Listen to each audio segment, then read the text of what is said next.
Guys आज हम Ramayan movie के ट्रेलर का ब्रेकडाउन करने वाले हैं और इस ब्रेकडाउन में मैं आपको ऐसी ऐसी चीज़ें बताने वाला हूं जो आपको किसी यूट्यूबर ने नहीं बताई होंगी। तो शुरुआत करते हैं बिना किसी देरी के। ट्रेलर का फर्स्ट सीन देखकर तो मुझे आदि पुरुष की याद आ गई और देखते ही मूड खराब हो गया, जिसमें काफी बड़ा युद्ध होता दिखाई दे रहा है और एक गरुड़ उड़ता हुआ दिखाई देता है जिस पर कोई बैठा है। इस सीन में थोड़ा सा ग्लिच दिखाई पड़ता है जो कि नहीं होना चाहिए। इस सीन को देखकर तो काफी मन उदास हुआ, लेकिन इसके बाद जब बाकी सीन दिखाए जाते हैं वो एक से बढ़कर एक है।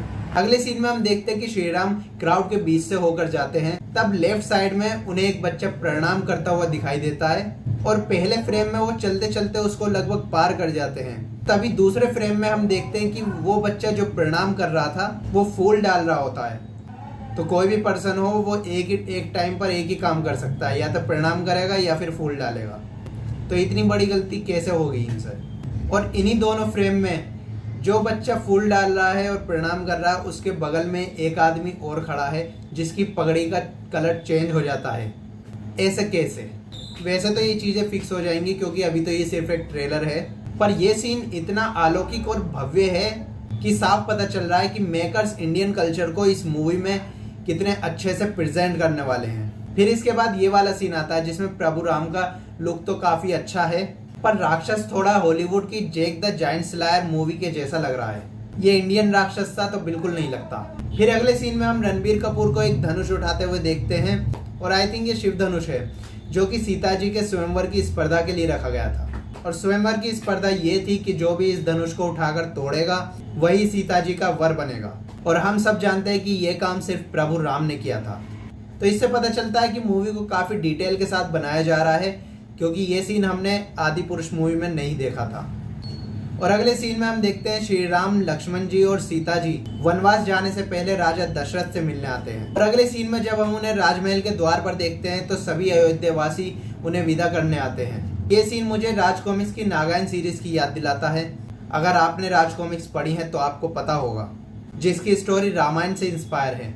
उस सीरीज की हरणकांड कॉमिक में सेम यही दृश्य दिखाया गया था और जिस इंस्पिरेशन के साथ राज कॉमिक्स वालों ने ये कहानी बनाई थी और उसको जितने अच्छे से इन्होंने प्रेजेंट किया था वो आज भी मेरे दिमाग में छपी हुई है। भाई क्या गजब की स्टोरी बनाई थी राज कॉमिक्स वालों ने।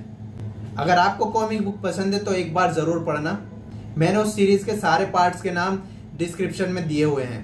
तो चलिए आगे बढ़ते हैं। उस सीन में इसके बाद रथ का पहिया दिखाया जाता है जिसमें प्रभु राम, माता सीता और लक्ष्मण जी तीनों अयोध्या छोड़कर जाते हुए दिखाई देते हैं। गाइस वाकई में कितना इमोशनल सीन होगा फिल्म के अंदर। फिर एक सीन में हम देखते हैं कि श्री राम राजा दशरथ के सामने यानी कि अपने पिता के सामने हाथ जोड़कर बैठे हुए दिखाई देते हैं। वहां उनके चेहरे पर शांत भाव के साथ जो दुख दिखाई देता है अपने पिता और राज्य को छोड़कर जाने का, वो साफ पता चलता है। वाकई रणबीर कपूर बहुत ही अच्छे एक्टर हैं। फिर एक सीन में हम देखते हैं कि श्री राम चलते हुए नजर आते हैं एक तूफान के अंदर। यहाँ थोड़ी सी इन लोगों ने मिस्टेक कर दी कि इतने तूफान में भी उनके बाल जरा भी नहीं हिलते। और फिर एक सीन में हम देखते हैं कि एक राक्षस उनके पीछे भागता हुआ नजर आता है। अब राक्षसों को लेकर अगर बात की जाए तो मुझे तो ठीक ही लगे, क्योंकि यहाँ भी इस राक्षस की ड्रेसिंग जो है वो इंडियन कल्चर वाली है, आप देख सकते हैं। और स्टार्टिंग में जो राक्षस दिखाया गया था जो कि मुझे लगता है शायद कुंभकर्ण हो सकता है, उसके सर पर भी हम एक मुकुट देख सकते हैं। और गाइस एक सीन है जिसमें श्री राम को नौका में जाते हुए दिखाया गया है। तब एक आवाज आती है जो उन्हें पुकारती है उनका नाम लेकर। तो मेरे ख्याल से ये उनके पिता की आवाज है, राजा दशरथ की, जो कि उनके जाने के गम में बीमार हो जाते हैं और उनके होठों पर बार बार सिर्फ प्रभु राम का नाम आता है। कुछ लोग बोल रहे थे कि यह हनुमान जी की आवाज है, पर मुझे ऐसा नहीं लगता, क्योंकि इस आवाज में एक दर्द है जो कि सिर्फ उनके पिता की हो सकती है।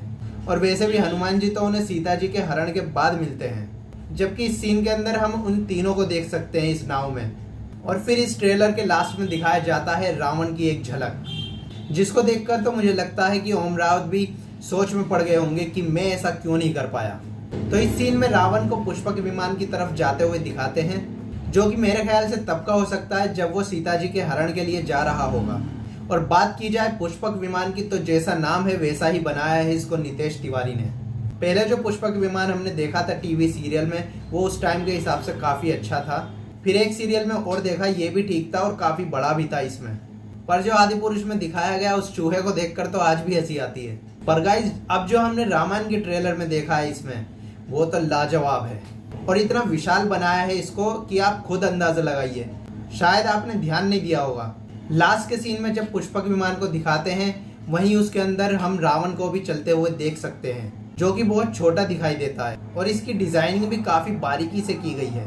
और ये जो सीन है जिसमें पुष्पक विमान में चलते हुए रावण को दिखाया जाता है, ये सीन मेरे हिसाब से तब का हो सकता है जब रावण सीता माँ को हरण करके ले जा रहा होगा और जटायु उनको बचाने आता है, तब रावण जटायु को मारने बाहर आता होगा।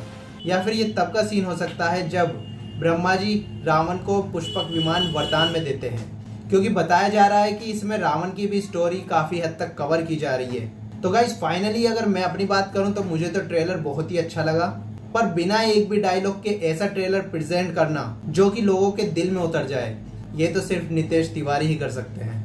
और श्री राम जी के कैरेक्टर के लिए उन्होंने रणबीर कपूर को चुनकर कोई गलती नहीं की। तो इस बारे में आपको क्या लगता है, अपनी राय कमेंट करके बताएं। मिलते हैं नेक्स्ट वीडियो में, बाय।